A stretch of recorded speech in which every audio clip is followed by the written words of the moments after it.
Hi, and welcome to video number 2, voicing triads and seventh chords.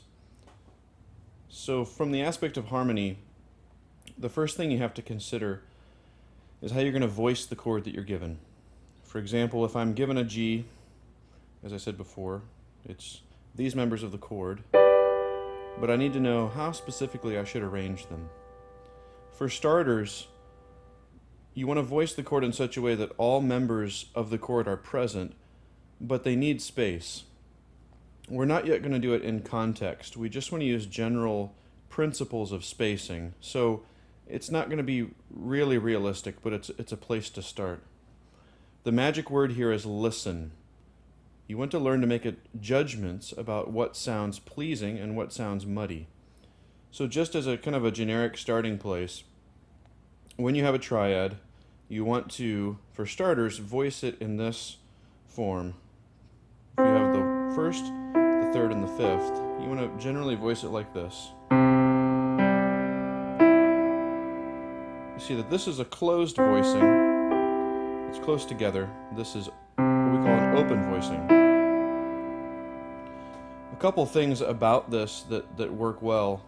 One, all the members of the chord get some space. Also, you'll notice that in the left hand, it's not muddy. That doesn't sound too bad, but if you take that down any further, it quickly becomes not helpful. So you don't want to keep it close in the left hand. You want to keep it spaced pretty far apart. Generally, a fifth is pretty good.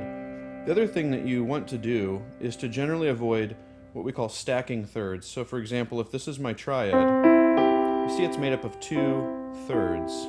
This is really, really important that you don't stack thirds, because thirds give a sweetness and a harmonic, kind of a harmonic saturation to the chord.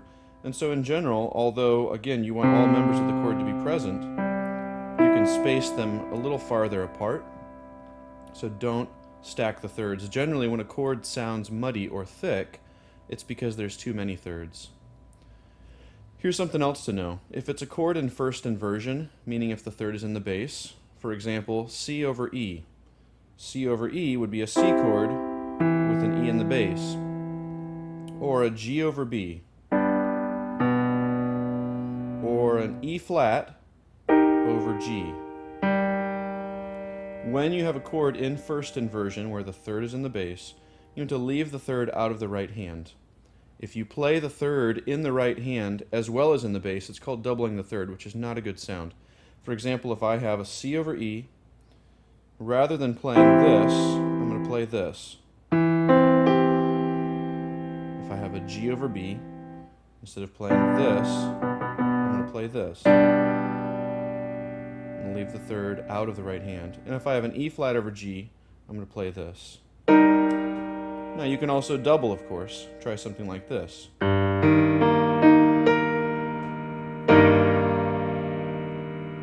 Try now the C over E. Same kind of voicing, but with doubling some notes. You could play it like this. You could play it like this. You could play it like this. You could play it like this. And finally a G over B. The G over B would be like this. You could also voice it by doubling some notes.